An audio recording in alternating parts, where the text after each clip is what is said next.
Discuss कर रहे हैं डिफिनिट इंटीग्रल। डिफिनिट इंटीग्रल क्या होता है उसको हम देखते हैं। डिफिनिट इंटीग्रल, डिफिनिट इंटीग्रल से हम area under the curve find करते हैं। आपको लिमिट ऑफ इंटीग्रेशन गिवन होते हैं, उसमें आप सेम इंटीग्रेशन की टेक्निक यूज करते हैं, यूज करके एरिया फाइंड आउट करते हैं। लेट आपके पास कोई फंक्शन है f x be of function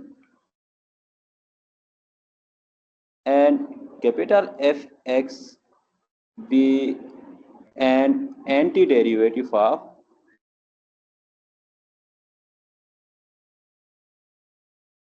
of f x से। Antiderivative of f x mean integration है। Let suppose integration f x d x equal to capital F x से। इस case में आपने फाइंड करना है integration a to b f x d x find करना है। मीन्स आपको लिमिट ऑफ इंटीग्रेशन गिवन है, उस फंक्शन का एरिया फाइंड करना है। उस केस में आपने क्या करना होगा, जो भी फंक्शन एफ एक्स गिवन है उसका इंटीग्रेशन पहले फाइंड आउट करना होगा। इंटीग्रेशन के लिए सेम रूल्स हैं, सेम प्रॉपर्टीज हैं जो आप शुरू से करते हुए आ रहे हैं, उसी तरह ही आपने इंटीग्रेशन फाइंड आउट करना है। इंटीग्रेशन फाइंड करने के बाद उसका अपर लिमिट माइनस लोअर लिमिट करना है। तो एफ एक्स का इंटीग्रेशन हमने कहा था कि ये कैपिटल एफ एक्स है। लिमिट ऑफ इंटीग्रेशन है ए से बी तक, अपर लिमिट बी है, पहले अपर लिमिट पुट करते हैं, एक्स की जगह F of B minus F of A find करते हैं। इसको हम कहते हैं डिफिनिट इंटीग्रल। जब लिमिट ऑफ इंटीग्रेशन गिवन हो उसमें upper limit minus lower limit करके जो सोल्व करते हैं वो डिफिनिट इंटीग्रल होता है। जैसे हम कुछ एग्जांपल्स करते हैं।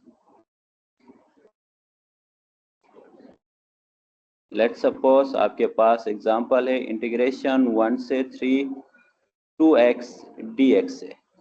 इसका इंटीग्रेशन क्या होगा, इसका इंटीग्रेशन फाइंड करने के लिए 2 कांस्टेंट है, इंटीग्रेशन से बाहर आएगा और ये इंटीग्रेशन 1 से 3x dx होगा। x की पावर 1 है तो यहाँ इंटीग्रेशन ऑफ पावर रूल लगेगा जो होगा 2x² 2 and limit of integration 1 से 3 तक होगा। 2 और 2 कैंसल होगा, कैंसल हुआ तो ये इक्वल टू होगा x² और लिमिट ऑफ इंटीग्रेशन 1 से 3 तक के। तो हमें क्या करना था, अपर लिमिट माइनस लोअर लिमिट करना था। अपर लिमिट आपके पास 3 है, x की जगह 3 पुट कर देना तो ये होगा 3² माइनस लोअर लिमिट 1 है 1² होगा। This is equal to 9 minus 1 which is equal to 8 होगा। यानी इंटीग्रेशन 1 से 3 2x dx जो है वो 8 के इक्वल होगा। इस तरह से आप डिफिनिट इंटीग्रल से किसी भी फंक्शन का इंटीग्रेशन फाइंड आउट कर सकते हैं, area under the curve find out कर सकते हैं। कुछ और एग्जांपल्स हम देखते हैं। लेट सपोज कि आपके पास है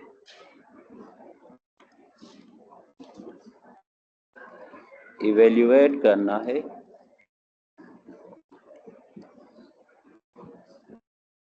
इंटीग्रेशन 1 से 2 2x + 5 dx है। पहले क्या करना होगा, ये फंक्शन आपको गिवन है, इसका इंटीग्रेशन फाइंड आउट करना होगा। इंटीग्रेशन फाइंड करने के बाद इसका लिमिट पुट करना होगा कि अपर लिमिट माइनस लोअर लिमिट करना होगा। तो अब इस फंक्शन का इंटीग्रेशन क्या होता है, इनका इंटीग्रेशन होगा, हम इसको सोल्व करते हैं। इंटीग्रेशन 1 से 2 2x + 5 dx इक्वल टू होगा 2x का इंटीग्रेशन 2x² 2 होगा प्लस 5 का इंटीग्रेशन 5 कांस्टेंट है, कांस्टेंट का इंटीग्रेशन कांस्टेंट मल्टीप्लाई वेरिएबल होता है 5x होगा। लिमिट ऑफ इंटीग्रेशन 1 से 2 तक होगा। तो अब इसमें आपने क्या करना है, यहाँ 2 और 2 कैंसल होगा और अपर लिमिट माइनस लोअर लिमिट करना है। तो ये आपके पास है x² + 5x है। लिमिट ऑफ इंटीग्रेशन 1 से 2 तक है, पहले अपर लिमिट पुट कर देना, अपर लिमिट 2 है तो ये 2² होगा x की जगह प्लस 5 × 2 होगा, फिर माइनस करके लोअर लिमिट पुट करना है। लोअर लिमिट 1 है तो 1² + 5 × 1 होगा। इसको फर्दर हम सिंप्लीफाई करते हैं, 2² 4 के इक्वल होगा और ये 5 × 2 10 होगा, माइनस 1² 1 होगा तो 1 + 5 मल्टीप्लाई 1 5 के इक्वल होगा। तो ये इक्वल टू होगा 10 प्लस 4 14 माइनस 1 प्लस 6 1 प्लस 5 6 के इक्वल होगा। तो 14 माइनस 6 8 के इक्वल होगा। मीन्स आपके पास इंटीग्रेशन ऑफ 1 से 2x प्लस 5 dx जो है वो 8 के इक्वल होगा। इस तरह से आप लोग इंटीग्रेशन फाइंड आउट कर सकते हैं डिफिनिट इंटीग्रल का। और इसी तरह लेट्स सपोज आपके पास कोई और फंक्शन है,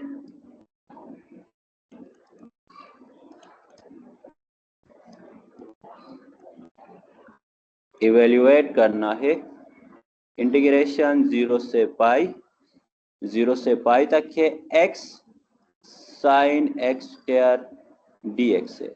पहले आपने x साइन एक्स स्क्वायर का इंटीग्रेशन फाइंड आउट करना होगा। अब देखिए ये x साइन एक्स स्क्वायर है, डायरेक्ट फार्मूला नहीं लग सकता, इसको हम सब्स्टिट्यूशन से कर सकते हैं। एक्स स्क्वायर का डेरिवेटिव 2x होता है, x बाहर मौजूद है, तो सब्स्टिट्यूशन से के क्वेश्चन मैंने पहले आप लोगों को सिखा दिया है कि किस तरह से हम फाइंड आउट करते हैं, तो आप लोग वहां से आप देख सकते हैं। तो इसके लिए क्या करना होगा, पहले इसको हम सोल्व करते हैं कि लेट करते हैं u equal to x square करते हैं, और यहाँ से du equal to 2x dx होगा, और फिर 2 इस साइड में डिवाइड होगा, तो du upon 2 equal to x dx के इक्वल होगा। अब आपने क्या करना है, इन वैल्यूज को यहाँ, इसको हम इक्वेशन 1 नाम देते हैं, यहाँ पे पुट कर देना है। पुट कर दिया तो ये होगा integration x sine x square dx होगा। लिमिट ऑफ इंटीग्रेशन हम लास्ट में पुट करते हैं, पहले u सब्स्टिट्यूशन से इसको सोल्व करते हैं। ये होगा इंटीग्रेशन साइन एक्स स्क्वायर की जगह हमने u सब्स्टिट्यूट किया था, साइन u होगा, x dx की जगह हमने du अपॉन 2 सब्स्टिट्यूट किया था, ये du अपॉन 2 होगा। अब यहाँ से 2 कांस्टेंट है, बाहर आएगा, जो होगा 1 upon 2 integration sine u du होगा। अभी साइन का इंटीग्रेशन क्या होगा, ये होगा 1 अपॉन 2 साइन का integration minus cos of u होता है, तो ये होगा माइनस 1 अपॉन 2 कॉस u के इक्वल होगा। अब आपने लेट किया था u equal to x square, वो दोबारा यहाँ पुट कर देना है, put u equal to x square करना। इसको पुट करने से आपके पास होगा integration x sine x square dx equal to होगा, यहाँ u की जगह एक्स स्क्वायर पुट कर देना, ये minus 1 upon 2 cos x square होगा। और लिमिट ऑफ इंटीग्रेशन 0 से पाई तक है, तो यहाँ भी 0 से पाई तक लिमिट ऑफ इंटीग्रेशन पुट कर देना। ये होता है अपर लिमिट माइनस लोअर लिमिट, तो माइनस 1 अपॉन 2 बाहर आएगा, अपर लिमिट पाई है, तो ये कॉस पाई स्क्वायर होगा, और फिर माइनस करके लोअर लिमिट 0 है, तो कॉस 0 स्क्वायर होगा, ये इस तरह होगा, सही है। और इसी तरह कॉस पाई स्क्वायर किसके इक्वल होता है, यहाँ से आपने क्या करना है, कॉस पाई स्क्वायर की वैल्यू और कॉस 0 की वैल्यू फाइंड आउट करना है। कॉस पाई स्क्वायर की वैल्यू आपके पास क्या होती है, मैं कैलकुलेटर में देखता हूँ, कॉस पाई तो -1 होता है, कॉस पाई स्क्वायर क्या होता है, तो मैं इसको चेक करता हूँ, कॉस पाई स्क्वायर की वैल्यू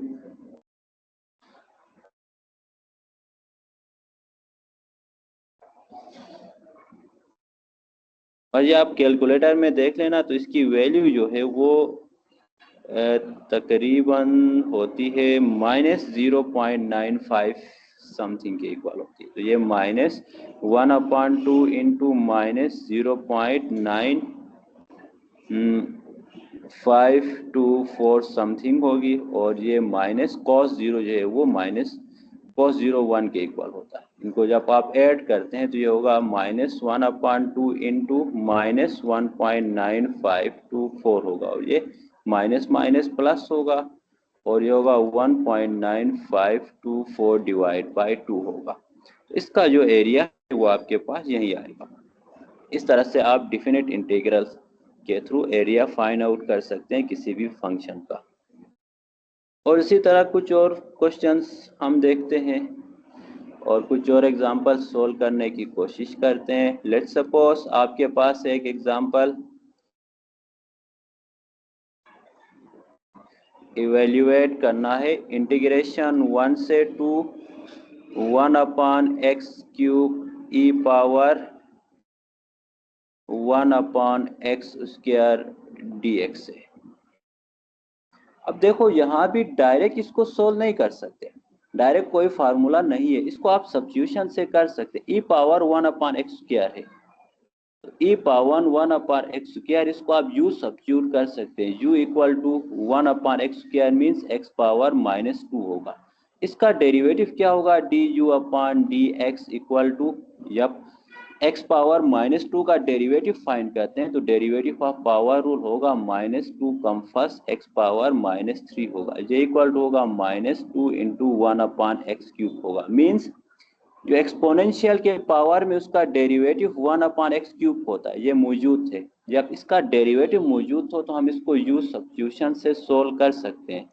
इसमें आप कर देना late u equal to 1/x² कर देना, और यहाँ से आपके पास 1/x² जो है वो x पावर -2 के इक्वल होता है। इसका डेरिवेटिव du इक्वल टू होगा -du/dx होगा -2/x³ होगा। जैसे यहाँ मैंने कर दिया, इस साइड में देखें, इसका डेरिवेटिव फाइंड किया था ना, इस तरह होगा।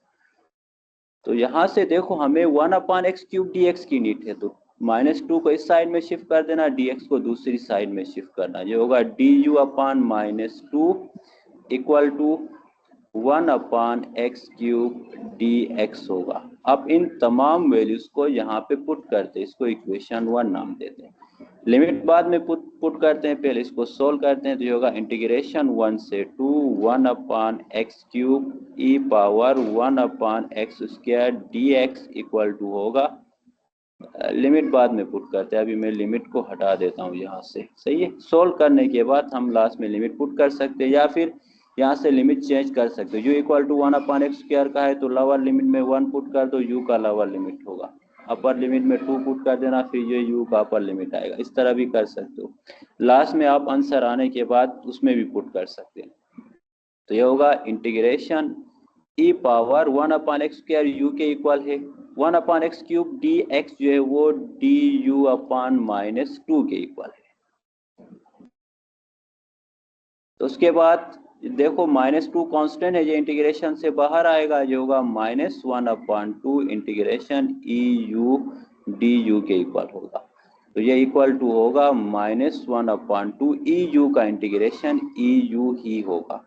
अब हमने जो लेट किया था u इक्वल टू 1/x², वो यहाँ पे पुट कर देना है, put u equal to 1/x² करना है। वो यहाँ पुट करने से आपके पास जो फाइनल आंसर है वो आएगा integration 1/x³ e power 1/x² dx का, ये इक्वल टू होगा -1/2 ई पावर u की जगह 1/x² होगा। और लिमिट ऑफ इंटीग्रेशन जो है वो 1 से 2 तक था, तो यहाँ भी लिमिट ऑफ इंटीग्रेशन 1 से 2 तक होगा। अब अपर लिमिट माइनस लोअर लिमिट करना है, तो -1/2 कांस्टेंट है, बाहर आएगा, अपर लिमिट 2 है वो पुट कर देना, ई पावर 1/2² होगा, क्योंकि ई पावर 1/x² है। लिमिट x के होते हैं तो अपर लिमिट में x की जगह 2 पुट करना होगा, फिर माइनस करके लोअर लिमिट 1 है, x की जगह 1 पुट कर देना, 1/1² होगा। तो ये होगा -1/2 इंटू ई पावर 1/4 माइनस ई पावर 1/1² 1 के इक्वल होगा, ई पावर 1 ई के इक्वल होगा। ये आपके पास फाइनल आंसर होगा। मींस इंटीग्रेशन 1 से 2 1/x³ e power 1/x² dx इसके इक्वल होगा। आप इसी तरह इंटीग्रेशन फाइंड आउट कर सकते हैं, और इंटीग्रेशन के जिस टाइप के भी क्वेश्चन हो आपने पहले इनको सोल्व कर देना है। जब डिफिनिट इंटीग्रल हो तो पहले सोल्व करना है, सोल्व करने के बाद आप लोग इसमें लिमिट पुट कर सकते हो, हमेशा यही रूल होता है। आई होप आप लोगों को समझ में आ गया होगा। आज के लिए इतना काफ़ी है, बाकी हम नेक्स्ट लेक्चर में चेक करते हैं।